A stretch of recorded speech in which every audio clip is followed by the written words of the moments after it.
व्यंग कहो या कुछ भी कह दो,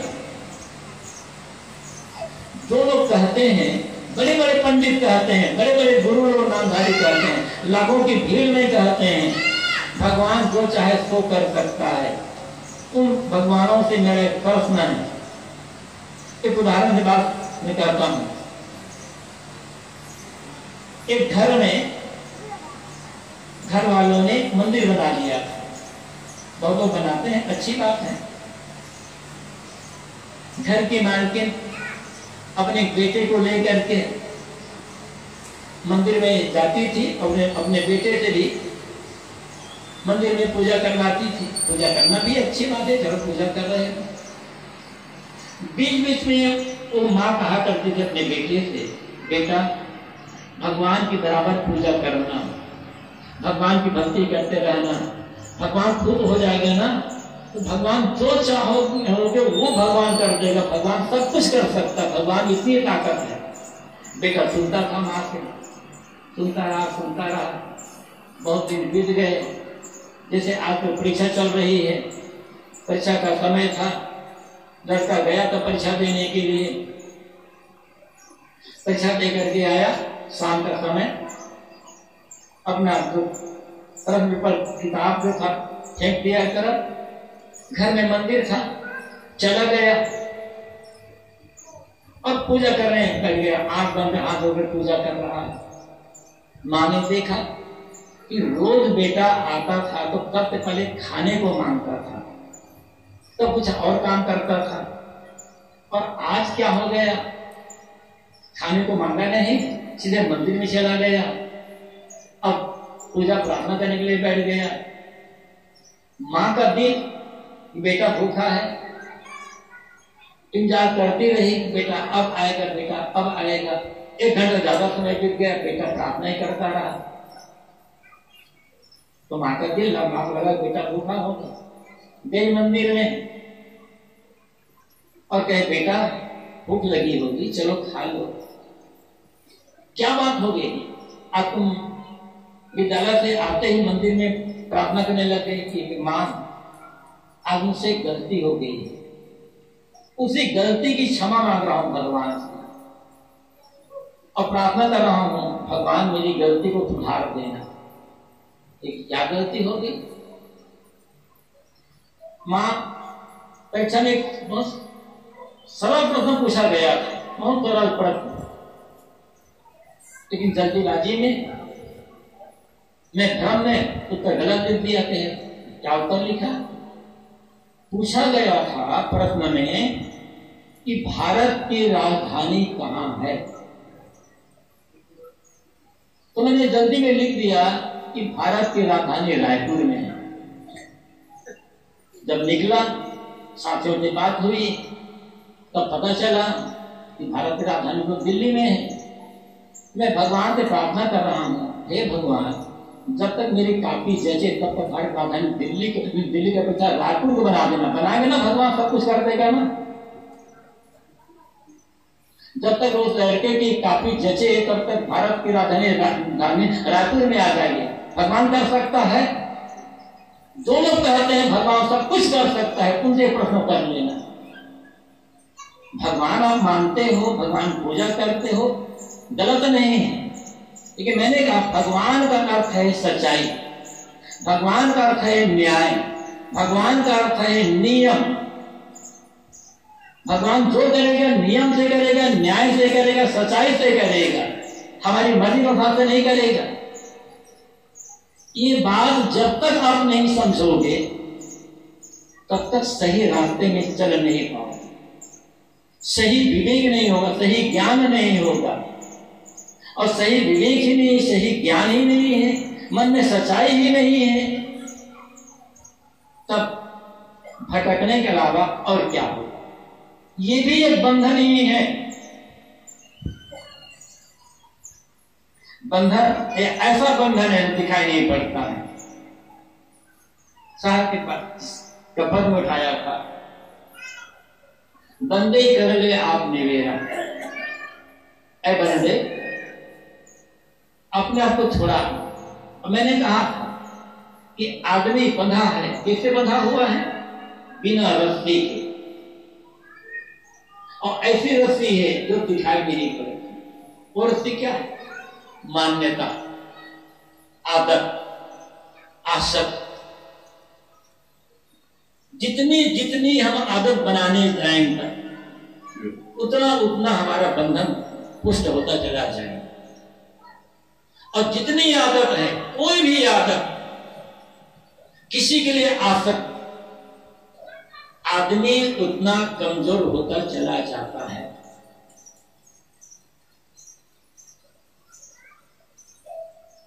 बड़े बड़े लोगों को आदत कमजोर कर देती है। कबीर साहब ने कहा है, हंसा तू तो सबल था, हल्की अपनी चाल, रंग कुरंगे रंगिया तय किया और लगवार। सदगुरु कबीर अपने वाणियों में अनेक बार मनुष्य को हंस कहते हैं। वैदिक ग्रंथों में भी आया है, लेकिन कबीर साहब ने जितनी बार मनुष्यों को हंस कहा है उतनी बार शायद किसी ग्रंथ में या किसी व्यक्ति ने, किसी संत ने नहीं कहा है। आप हंस हैं। हंस पक्षी तो बहुत हैं, हजारों पक्षी हैं, किंतु कबीर साहब मनुष्य को हंस ही क्यों कहते हैं? क्योंकि हंस में दो विशेषताएं हैं। पहली विशेषता हंस की बताई जाती है, दूध और पानी एक में मिले हुए हों तो हंस दूध ले लेता है और पानी छोड़ देता है। दूसरी विशेषता हंस की बताई जाती है कि हंस मछली में घर नहीं खाता है, कीड़े मकोड़े में नहीं खाता है। हंस मोती चुगता है, ये कहा जाता है। मेरा अपना अनुभव नहीं है कि मैंने सिर्फ पढ़ा ही और सुना है, मैंने हाथ अभी तक देखा है नहीं प्रत्यक्ष में। फोटो में देखते हैं वो बात अलग है। तो हंस की दो विशेषताएं। पहली बात ये कि हंस उज्जवल पक्षी होता है, सफेद रंग का पक्षी। सफेद रंग उज्जवलता का, निर्मलता का प्रतीक है। इसका मतलब यह है, मनुष्य मात्र जितने भी मनुष्य हैं स्वाभाविक रूप से सब हंस हैं। अपने हंसत्व को आदमी भूल गया है, अपनी निर्मलता को, अपनी उज्जवलता को आदमी भूल गया है। और जितना भूलता जाता है उतना आदमी गलत गलत आदत बनाते चला जाता है। तो अपनी निर्मलता को याद करो, अपनी जो उज्ज्वलता है, शुभ्रता है, उसकी याद करें। जितनी याद करेंगे अंदर से उतने ठोस, मजबूत, बलवान होते चले जाएंगे। जन्म से कोई आदमी छोटा नहीं होता और जन्म से कोई आदमी बड़ा नहीं होता। कोई जाति छोटी नहीं होती, कोई जाति बड़ी नहीं होती। मनुष्य शरीर में जो भी आया वो महान है। दुनिया में मनुष्य सर्वोपरि प्राणी है, महान है, चाहे वो किसी जाति में पैदा हुआ हो, कहीं भी पैदा हुआ हो। अपनी महानता को समझने की आवश्यकता है। लेकिन जब आदत बिगड़ जाएगी, कर्म बिगड़ जाएगा, स्वभाव बिगड़ जाएगा, तो आदमी है तो सफेद रंग का हंस, लेकिन बन जाता है सफेद रंग का बगुला। और बगुला का काम क्या है सब जानते हैं। महाभारत के शांति पर्व में वेद व्यास जी ने एक बड़ा सुंदर मंत्र कहा। दो पंक्तियां हैं और दोनों में इतनी बढ़िया बात बताई गई है। ये दो का हम आकलन कर लेना तो कहीं विवाद नहीं होगी और कहीं आदमी ये विवाद नहीं होगा और कहीं आदमी कमजोर नहीं पड़ेगा। ये दोनों पंक्तियां कहूंगा, लेकिन भाव एक पंक्ति बताऊंगा, दूसरे पंक्ति नाहम सत्य प्रशिपामि किंचित दमम द्वारम ह्यमृष्ये वेदिनी गुह्यम ब्रह्म तदिदम ब्रवीमि न मानुषात् श्रेष्ठतरम ही किंचित। मैंने कहा भी कि कबीर साहब कहते हैं कि तू सबल है, निर्मल है, महाबलवान, महान है, जन्म से महान है। वेद व्यास क्या कहते हैं? गुह्यम ब्रह्म तदिदम ब्रवीमि न मानुषात् श्रेष्ठतरम ही किंचित। मैं तुम्हें एक गोपनीय रहस्य की बात बता रहा हूं। वो गोपनीय रहस्य क्या है? न मानुषात् श्रेष्ठतरम ही किंचित। इस दुनिया में मनुष्य से बड़ा कोई नहीं है।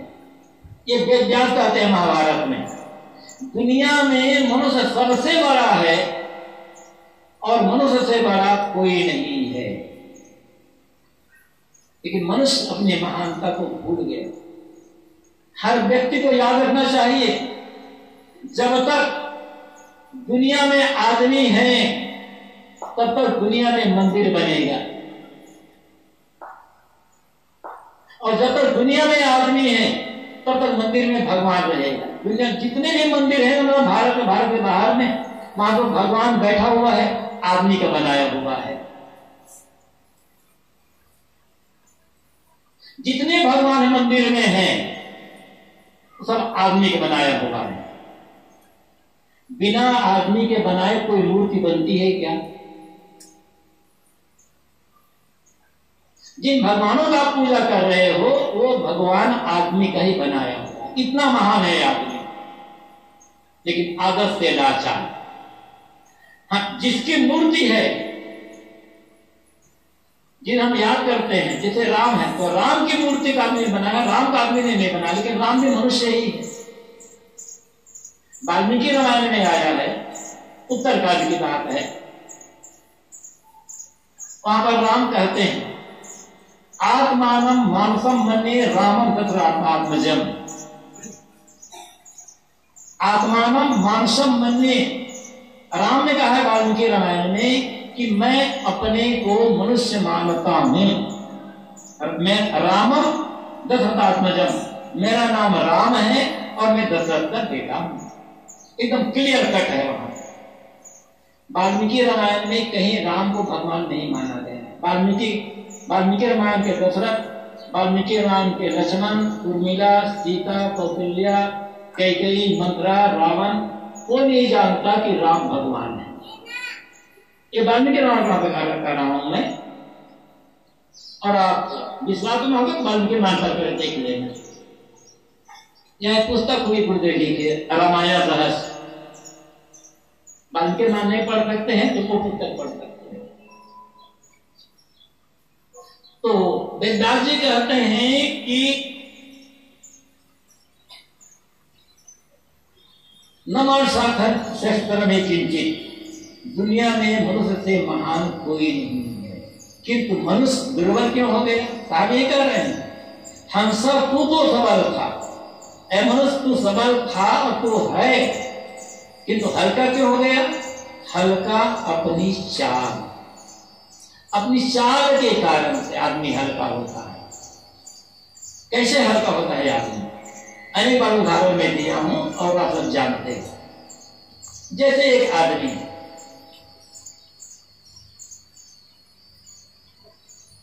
बीड़ी पीना सीख गया किसी मित्र के सहायता से, तो तंबाकू खाना या गुटखा खाना सीख लिया। पढ़ा आदमी, पढ़ा लिखा आदमी, धनवान आदमी कुसंग में पड़ गया, अब बीड़ी पीने की आदत बना लिया, तंबाकू खाने या गुटखा खाने का आदत बना लिया, अन्य और भी शराब आदि का आदत बना लिया। वो आदमी कहता है, क्योंकि संपन्न घर का आदमी है, वो आदमी कहता है मैं भूखों भले मर जाऊंगा लेकिन किसी के सामने हाथ नहीं फैलाऊंगा, किसी से भोजन नहीं मांगूंगा, किसी से खाने के लिए नहीं मांगूंगा। इतना आत्मविश्वास, इतना स्वाभिमान, ऐसा स्वाभिमान हर व्यक्ति के अंदर होना चाहिए। ऐसा स्वाभिमान आ जाए ना तो दुनिया का नक्शा बदल जाएगा। लेकिन दुर्भाग्य, जो आदमी कह रहा है कि भले भूखों मरना पसंद है, किंतु किसी के सामने हाथ फैला करके मैं खाने को नहीं मांगूंगा, वही आदमी कहता भैया तंबाकू लोगेगा। जिस तंबाकू के बिना, जिस बीड़ी के बिना आराम से जिंदगी जी सकता है आदमी, वो तो मांग लेगा। और जिस भोजन बिना नहीं जी सकता, कहते हैं मैं भूखों मरूंगा लेकिन भोजन नहीं मांगूंगा। कहां गया स्वाभिमान आपका? एक छोटी सी बीड़ी, एक आधे ग्राम से कम का तंबाकू आपको गुलाम बना दिया, आपको भिखारी बना दिया। किसी कवि ने बढ़िया कहा है, अनेक लोग भीख मांगने आते हैं ना,